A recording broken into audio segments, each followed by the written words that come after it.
नाज़रीन, पाकिस्तान तहरीक इंसाफ इन्ना लिल्लाहि व इन्ना इलैहि राजिऊन। बाकी जो बचे खुचे हैं उन्होंने पाकिस्तान तहरीक इख्तिताम के ओहदे भी छोड़ दिए हैं। 2018 में इनकी हुकूमत बड़ी बड़ी बड़ी बातें करते थे, बड़े बड़े दावे किए थे खान साहब उनकी काबीना ने। तहरीक इंसाफ के तहरीक इख्तिताम के चेयरमैन जनाब इमरान खान अपने सियासी मुखालिफिन को सियासी इंतकाम का निशाना बनाओगे तो फिर हर एक्शन का रिएक्शन तो होता है।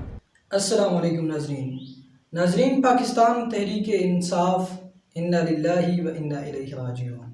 जी हाँ, पाकिस्तान तहरीक इंसाफ अब उसका नाम बदल कर पाकिस्तान तहरीक इख्तिताम रख दिया गया है, क्योंकि पाकिस्तान तहरीक इंसाफ में जितने भी अहम सरकर्दा रहनुमा थे इमरान खान के अलावा तमाम तर पार्टी छोड़ चुके हैं।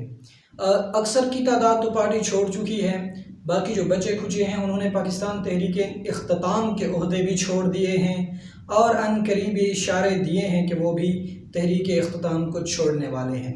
2018 में इनकी हुकूमत बड़ी बड़ी बातें करते थे, बड़े बड़े दावे किए थे खान साहब उनकी काबीना ने।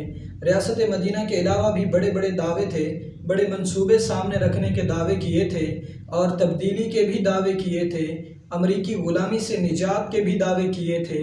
इसके अलावा अपने जो सियासी मुखालिफिन थे उनको भी जो है वो इंतकाम का निशाना बनाया था। सियासी इंतकाम का निशाना फुल टाइम बनाया गया था उस वक़्त।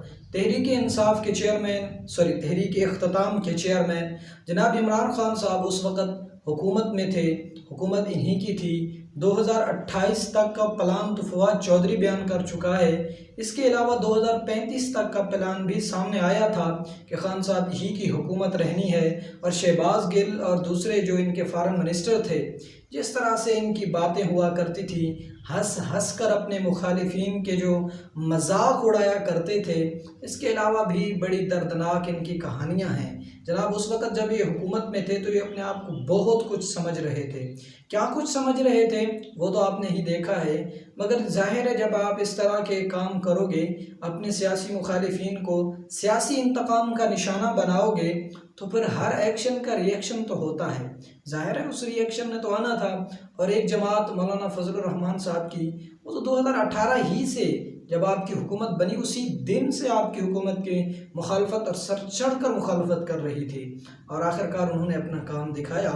बहरहाल मैं समझता हूँ कि पाकिस्तान तहरीक इख्तिताम के जितने अहम रहनुमा पार्टी को छोड़ के जा रहे हैं, आपका तज्जिया कुछ और हो सकता है, तबसरा और हो सकता है। मैं ये समझता हूँ कि इमरान खान साहब की अपनी जो है वो इस तरह की बयानबाजी है जिस वजह से वो छोड़ के जा रहे हैं।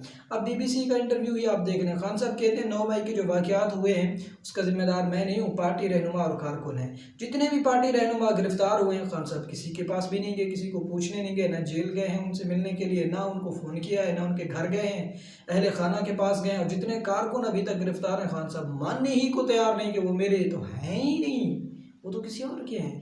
वो बेचारे अपनी नौकरियां छोड़कर, अपना काम धंधा छोड़कर तुम्हारी उस आज़ादी के नारे को लेकर जो आपने कौम को बेवकूफ़ बनाने के लिए लगाया था, उसको लेकर निकले हैं। आप ही के कारकुन हैं, जेल गए, अब आप उनको पूछते नहीं हैं। इस वजह से भी बहुत से लोग छोड़ गए। इसी तरह उस्मान बुज़दार, वसीम अकरम प्लस पर खान साहब बहुत इंटरेस्ट करते थे, इन पर बहुत भरोसा एतमाद था खान साहब का। आखिरकार वसीम अकरम प्लस ने भी इमरान खान से अपनी राहें जुदा कर ली।